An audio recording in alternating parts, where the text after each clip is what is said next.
말씀입니다. 미혹에 조심하라. 데살로니가 후서 2장 2절입니다.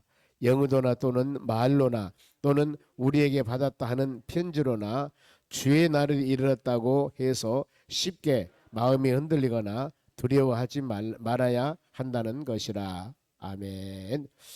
오늘 보실 하나님 말씀은 말라기서 3장입니다. 구약의 말라기서 3장 1절에서 6절까지 보겠습니다.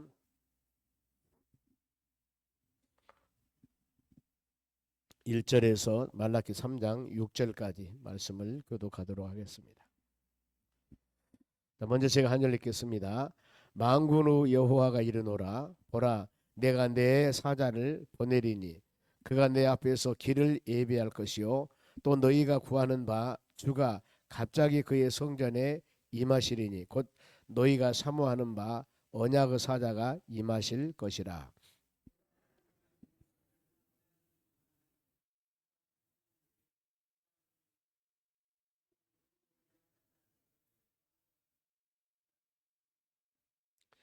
그가 은을 연단하여 깨끗하게 하는 자같이 앉아서 레위 자손을 깨끗하게 하되 금같이 금은같이 그들을 연단하리니 그들이 공의로운 제물을 나 여호와께 바칠 것이라.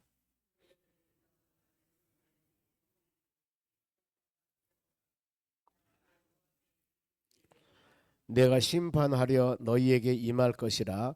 점치는 자에게와 간음하는 자에게와 거짓 맹세하는 자에게와 분꾼에 싸게 대하여 억울하게 하며 과부와 고아를 압제하며 나그네를 억울하게 하며 나를 경외하지 아니하는 자들에게 속히 증언하리라. 만군의 여호와가 말하였느니라.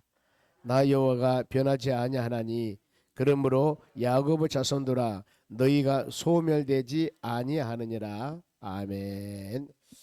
자, 옆 사람에게 인사합시다. 오늘도 승리합시다. 오늘 하나님 말씀은 언약의 사자가 오시면, 특히 이제 학개서하고 스가랴서하고 말라기서, 이 구약의 마지막 이 세 선지서 세 말씀은 바벨론 70년 포로 생활하고 돌아와서 이제 하나님의 성전을 짓고 그곳에서 다시 오실 예수 그리스도를 바라보면서 믿음으로 소망 가지며 신앙생활에 나가라, 이렇게 비전을 주는 부분들입니다. 특히 이제 말라기는 예배 회복이에요. 예배 회복. 하나님의 자녀들이 하나님의 사랑을 깨닫고 영과 진리로 진정으로 하나님께 예배해야 된다.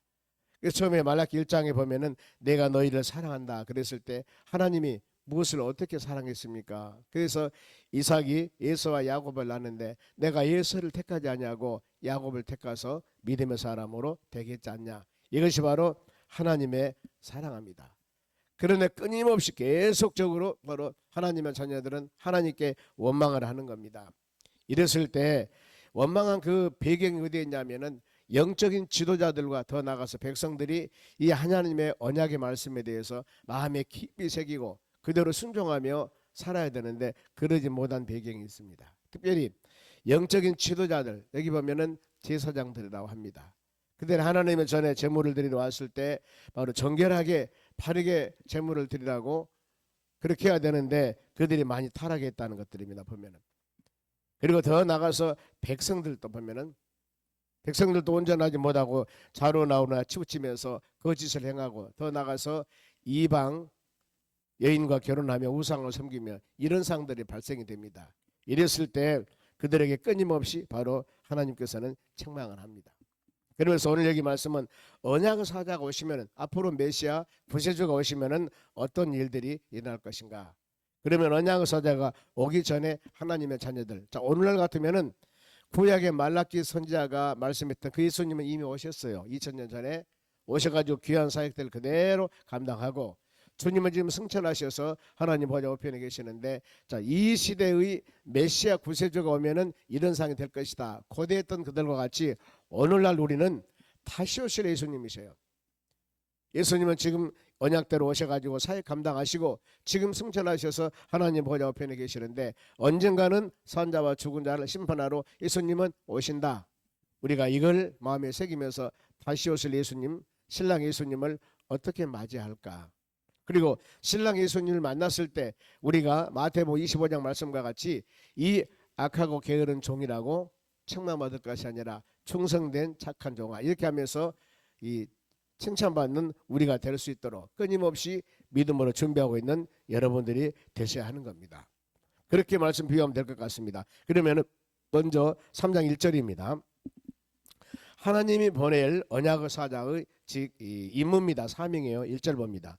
만군의 여호와가 이르노라. 하나님께서 말씀하시죠. 보라, 내가 내 사자를 보내리니. 사자는 보내사, 하나님의 귀한 사역들을 감당해서 보낸 사람들입니다. 그가 내 앞에서 길을 예비할 것이요. 즉 세례 요한이 예수님 오시기 전에 먼저 세례 요한이 왔습니다. 광야에서 외칩니다. 그러면서 나는 예수님의 길을 예비하기 위해서 오셨다, 이렇게 말씀을 해요. 즉 말하면 다시 예수님이 오시는데 그 길을 예비하기 위해서 신장로, 차가 다니기 위해서 신장로를 만들기 위해서 나는 먼저 온 그 사람이다. 광야에서 외치면서, 그래서 예비하는 길, 예수님의 길을 예비하는 그런 바로 그가 내 앞에서 길을 예비할 것이다. 세례요한이 광야에서 외치면서 제일 먼저 외친 것이 마태복음 3장 2절에 회개하라 천국이 가까웠다 그랬습니다. 제일 예수님도 마찬가지거든요. 마태복음 4장에 사역 시작하면서 예수님께서도 회개하라 천국이 가까웠다. 즉 하나님의 나라, 천국, 예수 그리스도 통치, 하나님의 은혜 가운데 믿음으로 살려면은 제일 먼저 마음이 청결해야 된다는 거, 회개해야 된다. 끊임없이 오늘도 여러분 우리 동일합니다. 하나님 말씀을 듣고 전심전력으로 회개하는데 열심을 다해야 돼요. 왜냐하면은 회개라는 것은 우리 마음을 정결하게 씻는 것입니다. 그리고 회개는 하나님과 새로운 마음 정립 관계를 갖는 것입니다. 자로나오나 내가 치우쳤다면은 이제 회개는 발로 잘못된 길에서 돌아와서 올바른 길로 가는 것이 진정한 회개입니다. 그러니 얼마나 좋아요. 우리가 믿음 생활을 하면서 내가 올바른 길이라고 열심히 갔는데 그게 바르지 않는 길이 될 수도 있습니다. 그러죠. 내 생각과 내 판단에 이것이 예수님이 기뻐하는 일이라고 열심히 했는데 내 생각에 참 좋은 신앙 행위였는데, 그런데 하나님 말씀을 들어보고 하나님 말씀으로 좌우로 재보니까 아니에요 이게. 그러면 어때요? 빨리 돌아와서 하나님께서 말씀하신 대로, 주께서 우리에게 은혜를 주신 대로 그 주님의 길을 따라서 가는 것이 올바른 신앙의 자세입니다. 우리는 이 세례 요한은 내 앞 길을 준비할 것이요 또 너희가 구하는 바 갑자기 그의 성전에 임하리니, 하나님 성전에 임합니다. 곧 너희가 사모하는 바 언약의 사자가 임할 것이다. 여기서 이 내 앞길을 예비할 자, 오늘 같은 세례 요한이라 한다면은 언약의 사자는 예수 그리스도를 말합니다. 주님이 약속한 주님이 반드시 오실 것이다. 그러면은 이 약속한 주님이 언젠가는 오시는데 그 주님을 맞이하고 준비할 때 마음의 자세가 어때야 할 것인가. 지금 이 시대는 하나님의 자녀들이 예배도 좀 타락돼 있고 또 신앙도 온전하게 흔들리고 이런 상황이 있을 때 그들에게 지금 마지막 말라기 선지자는 책망을 하는 겁니다. 2절 봅니다. 그가 임하시는 날을 누가 능히 당하며 그가 나타나실 때 누가 능히 서리요.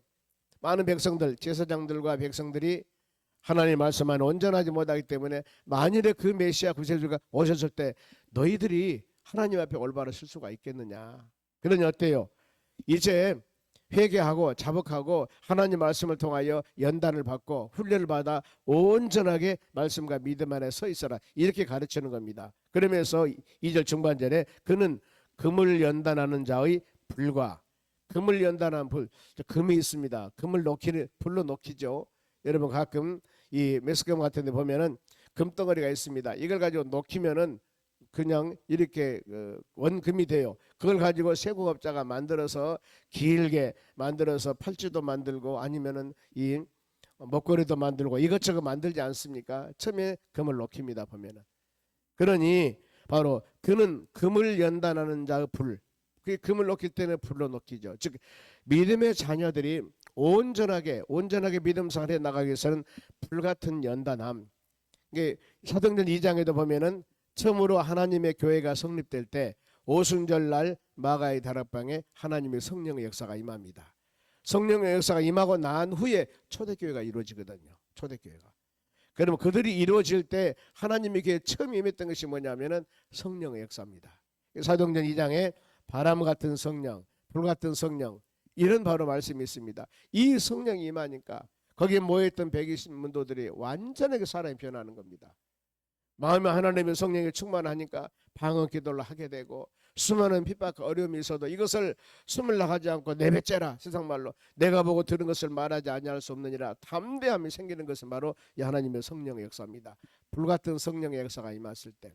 근데 오늘날 교회도 마찬가지거든요. 우리 모든 성도 한 사람 한 사람의 심령도 마찬가지입니다. 우리 심령 가운데 하나님 말씀을 아는 지식이 있다면은 그 지식이 불같은 성령의 역사하심을 통하여서 바로 능력이 나타나야 됩니다. 그런데 지식을 아는 것만 가지고 능력이 나타나기는 힘들어요. 능력이 나타나게 하는 것은 성령의 역사입니다. 그러니 내가 하나님 말씀을 깨달았으면 알고 있는 지식을 현장 가운데 우리 삶 가운데 적용해서 아름다운 열매를 맺으려면은 역사함, 성령의 충만함, 역사함이 반드시 있어야 되거든요. 그래 초대교회에 하나님께서 오순절날 하나님의 성령의 역사가 임하게 됩니다. 자, 불같은 성령의 역사가 임하면은 나가서 복음을 증거합니다. 수많은 고난 어려움이 있어도 절대 이것 때문에 흔들리지 않습니다. 교회에서도 그러지 않습니까? 어떤 성도가 은혜가 충만하면은 힘들고 지치고 뭐 이것 앞뒤 따지지 않습니다. 무조건 열심히 하지 않습니까? 왜요? 불같은 성령의 역사가 임하니까. 누가 핍박을 하든 뭐하든 하나님이 나에게 준 그 사명을 감당하는데 전심전력을 다하는 겁니다. 그런데 하나님의 성령이 잠잠하면은 이제 지성, 인간적인 생각이 판단이 되는 겁니다. 내가 이렇게 열심히 했는데 왜 누가 안 알아주지? 왜 칭찬을 안 해주지? 그러면서 힘쓰고 있음이 그야말로 이 하나님 영광을 위한 것들이 아니고 내 의를 나타내는 방법으로 나가게 되는 겁니다. 근데 우리 믿음의 자녀들은 끊임없이 그는 그물을 연단하는 자의 불과 불 같은 모든 성령의 역사로 하나님의 자녀들을 만져야 됩니다. 그리고 더 나가서 표백하는 자의 잿물과 같을 것이요.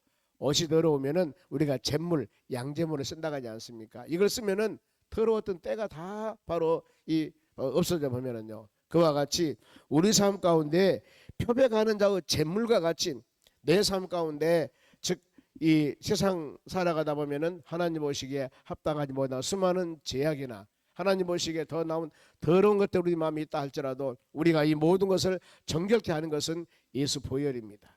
예수 피입니다. 이것을 통하여 더러웠던 모든 우리 제약을 다 사한다고 하지 않습니까? 오늘날 말하면은 우리 입술의 고백을 통해서 하나님 내가 잘못했습니다 하고 고백하고 자백하면은 미쁘시고 그러신 하나님께서 모든 죄를 사하신다고 말씀을 합니다. 우리 모든 그 하나님께서 뭘 원하냐면은 이 연단, 금을 연단하는 바로 연단하는 자의 불같이 불같은 성령의 충만함과 더 나가서 표백하는 자와 잿물, 항상 믿음의 자녀들이 정결하게 올바르게 이런 믿음의 삶을 살아가기를 하나님은 간절히 원하신다 그 말입니다. 그러면서 이제 메시아의가 오신 목적이 있는데 3절입니다. 그가 은을 연단하여 깨끗하게 하는 자같이 앉아서 레위 자손을 깨끗하게 하되, 레위 자손은 레위는 하나님의 성전에서 헌신하는 사람들입니다. 그러면은 하나님의 성전에서 헌신하는 사람을 정결하게 제물로 더 나가서 이 표백할 것이요 이렇게 말씀합니다마는 금을 연단하는 불같이 정결하게 만드는 오늘날 하나님께서는 우리에게 좌우의 날선 그 모든 예리한 이 하나님의 말씀으로 여러분의 신앙을 성령에 충만하게 만들고 우리의 신앙을 말씀을 통하여 깨닫게 하시고 내가 잘못한 것 있으면 회개하고 하나님 잘못했습니다. 그름을 통하여서 우리의 심령 가운데 더러웠던 하나하나 모든 것들을 깨끗하게. 그래서 하나님 원하는 것은 뭐냐면은 마지막 심판날 믿음의 자녀들이 정결하기를 원한다. 믿음의 자녀들이 성령으로 충만하기를 원한다. 두 가지 요소는 항상 우리에게 있어야 됩니다. 하나님 말씀을 들으면서 내가 좌로 나오나 치우친 것 있다면은 빨리 그것을 회개하고 입술로 고백함을 통하여서 정결하고 또 우리 심령 가운데 더러웠던 그 모든 것들을 불같은 성령의 역사로 태워버린 겁니다. 태워버려요. 그래서 없어버리죠. 그리하여 하나님과 우리 사이와 온전한 관계를 가지면서 믿음으로 살아간다. 이렇게 말씀합니다. 레위 자손들을 깨끗하게 하되 금은같이 그들을 연단하리니 이들이 공의로운 제물을 나 여호와께 바칠 것이니라. 연단받아서 하나님의 자녀들이 말씀을 듣고 성령으로 거듭나서 우리의 들어지는 헌신과 예배가 온전히 하나님의 나라에 연합하여 우리 주님 보시기에 합당한 믿음의 삶을 살아가게 될 것이라는 겁니다. 그러면서 이제 바로 하나님의 자녀들이 정결했을 때, 즉 이 금을 연단한 같이 불로 표백하는 자가 잿물로 모든 우리 삶 가운데 더러운 것을 정결하게 되었을 때 그때 이 정결의 결과 어떻게 될 것인가? 4절 한 목소리 읽어봅니다. 그때 유다와 예루살렘의 봉헌물이 옛날과 고대와 같이 나 여호와께 기쁨이 되려니와. 이제 믿음의 자녀들이 하나님께 드려지는 모든 헌신과 모든 물질과 모든 마음들이 이제 하나님께 기쁨으로 받는다 그 말입니다. 왜요? 정결했습니다. 더러웠던 죄악을 다 해결했습니다. 우리의 기도도 마찬가지고 우리 예배도 마찬가지입니다. 하나님이 가장 기뻐하는 예배는 영과 진리로 하나님께 드려지는 예배, 즉 하나님의 성령의 역사하심과 진실된 마음으로. 그래 우리는 예배 드리기 전에 와서 기도하기도 하고 예배 드리는 동안에 말씀으로 깨닫고 잘못한 것을 회개하기도 하고 찬양함을 통하여서 찬양 가사를 통하여 우리가 이렇게 믿음으로 은혜 생활해야 되겠구나. 보혈을 찬양하면서 내 자신 잘못했던 것들 입술로 고백하면서 회개하면서 이런 관계를 항상 하나님과 온전하게 정립을 가져야 되는 겁니다. 주님과 이런 관계. 그리하여서 우리가 드려지는 헌신이라 우리가 드려지는 예배나 우리가 드려지는 모든 기도가 하나도 땅에 떨어지지 아니하고 모두 하나님의 나라 연합되어서 하나님의 때가 되매 아름다운 열매를 맺었을 때 얼마나 기쁘고 복된 일이겠습니까? 만일 우리가 드려지는 헌신이나 더 나아가서 기도나 모든 것들이 하나님의 나라 연합되지 아니한다면은 하나님 눈 감고 계신다면은 길을 막아버리신다면은 우리의 모든 수고가 헛수고가 된다는 겁니다. 그래서는 안 되지 않겠습니까? 열린 마음으로 하나님께 드려지는 우리의 귀한 하나하나 모든 헌신들이 오늘 말씀과 같이 바로 여호와께 기쁨이 되려니와 기쁨 가운데 드려지는 것. 우리 하나하나 기도와 헌신 예배가 하나님 마음에 기쁘게 드려져서 주님 받으시고 하나님 때가 되며 좋은 결실을 맺는 역사가 일어나실 줄로 믿습니다. 그러면은 메시아가 하실 일입니다. 앞으로 즉 사회 모든 이 악을 제거하고 하나님을 심판하신 일이 있습니다. 잘못된 일입니다만 자 구성을 봅니다. 5절 내가 심판하러 너희에게 임할 것이요. 믿음의 자녀들에게 어떤 자들에게 심판을 받을 것인가? 점치는 자들 가장 싫어하죠. 너희 행사를 여호와께 맡기라. 그리하면은 경영하는 것이 이루어지라고 말씀했는데 우리 행사를 하나님께 맡기는 것이 아니고 하나님께 기도하는 것이 아니고 점치는 거예요. 점게 보는 거예요. 하나님 얼마나 싫어하겠습니까? 그리고 간음하는 거 7계명 계명 어기는 것입니다. 그리고 거짓 맹세하는 거 이거 9계명 어기는 것입니다. 그리고 꿈꾼 자의 품꾼 후 싸게 대하여 억울하게 하며 어떤 사람이 열심히 일해서 하루 품삯을 받습니다. 그러면은 그 품삯을 받아서 이제 자식들하고 가족 부양을 해야 돼요. 먹고 살아야 됩니다. 그런데 그 품꾼의 싹을 안 줘버려요. 그러면 저녁에 하루 종일 땀흘려 일해서 그 소득한 걸 가지고 이제 집에 가서 식솔들 먹고먹이 포덕척이라고 먹여 살려야 되는데 품삯을 안 줘보면 어떻게 되겠습니까? 가정에 있는 모든 사람들은 그 품삯 받고 살라고 그야말로 이 어린 새끼들이 어미새가 먹이를 가지고 입을 쫙쫙 벌리면서 먹이를 받아 먹듯이 가정에 있는 모든 사람들은 일해서 가지고 오는 품삯을 가지고 살려는 그런 마음을 갖고 있는데 품삯을 안 줘버리면 어때요? 가정이 난리가 나는 겁니다. 근데 그런 배경에서 품꾼 후 싸게 대하여 억울하게 하며 이런 사람은 심판 받는다는 겁니다. 과부와 고아를 압제하며 과부와 고아는 세상에서 가장 소외된 사람들의 그 명칭입니다. 세상에서 어려운 사람들 그리고 나그네를 억울케 하며 정착지가 없습니다. 여기저기 헤매고 다닙니다. 하나님을 경외하지 아니하는 자들에게 속히 증언하리라. 만군의 여호와가 말하였느니라. 이런 모든 요소들을 멀리하고 우리 그야말로 마지막 때 이런 일을 행하는 믿음의 자녀들 출애굽기 20장에서 출애굽 백성들에게 처음으로 바로 기록된 10계명을 주듯이 이 말씀이 기본이 된다. 이 말씀을 기본으로 해서 하나님과 관계 온전하고 인간관계도 올바르게 살아야 된다. 이런 계명을 주었듯이 여기도 이런 말씀을 주시는 겁니다. 이렇게 살아야 된다. 우리가 끊임없이 예배를 드리면서 성경 말씀 우리가 마음으로 받지 않습니까? 하나님 말씀과 믿음 안에 이렇게 살아가기를 원합니다. 그러면 이 말씀을 주신 하나님은 어떤 하나님입니까? 6절 같이 읽어봅니다. 나 여호와는 변하지 아니하나니 그러므로 야곱의 자손들아 너희가 소멸되지 아니하리라. 이걸 믿어야 된다 그 말입니다. 하나님은 변하지 않아요. 하나님의 언약과 약속은 그대로 지킨다는 겁니다. 말씀 안에 믿음 안에서 마태복음 5장 18절 말씀에도 천지가 없어지기 전에 하나님 말씀이 1.16도 변함이 없이 다 이루어진다고 말씀을 하고 있습니다. 이 언약의 말씀 절대 변하지 않는다. 만일에 여러분 하나님의 성품은 불변하신 것이요 변치 않습니다. 그리고 하나님은 영원하십니다. 영원해요. 늙기나 늙으시거나 아니면 이가 없는 것이 아니라 항상 영원히 존재하십니다. 그리고 하나님은 전지 모든 것을 아시고 하나님은 전능하시고 하나님이 안 계신 것이 없습니다. 그리고 어느 때나 내가 할렐루야 하면 기쁨과 은혜가 충만할 때도 하나님이 여러분과 함께 하시지만은 힘들고 지치고 하나님 너무나 어렵습니다. 이렇게 그야말로 이 및 지옥같이 어려운 그런 상황이 있다 할지라도 하나님은 그 믿음의 자녀들을 돌보시고 지키시고 계셔요. 우리는 어떤 상황 가운데서도 그 하나님 붙잡고 하나님 의지하고 믿음으로 나가는 하나님의 자녀들이 되었지 않은 것입니다. 왜요? 하나님은 변치 않습니다. 그리고 그러므로 야고보 자손들아, 이것은 하나님의 선택한 자녀들을 말합니다. 우리 믿음의 자녀들, 야고보 자손들아, 너희가 소멸되지 아니하리라. 하나님은 우리를 소멸 안 한다 그 말입니다. 항상 존재하게 세우시고 높이시고 힘을 주고 능력을 주어서 이 하루도 우리 주님이 여러분과 동행하시고 쓰러지고 넘어질 때 세워주시고 그 주님 붙잡고 소멸하지 않은 하나님, 변치 않은 하나님, 이 하나님 꼭 붙잡고 믿음으로 승리하는 하루가 되시기를 주의 이름으로 축원합니다. 기도하겠습니다. 하나님 감사드립니다. 하나님의 성품은 변치 않습니다. 하나님은 소멸하지 않은 불이라고 그랬습니다. 주의 말씀 꼭 붙잡고 이 하루도 믿음으로 승리하는 하루가 되기를 원합니다. 믿음의 자녀들 기도 제목을 놓고 기도할 때마다 하나님 응답해 주시고 어느 환경 가운데서도 한 생명도 좌절 절망 낙심하지 아니하고 주님이 함께 해주시고 주님 바라보며 소망 갖고 승리하도록 은혜를 내려 주시옵소서.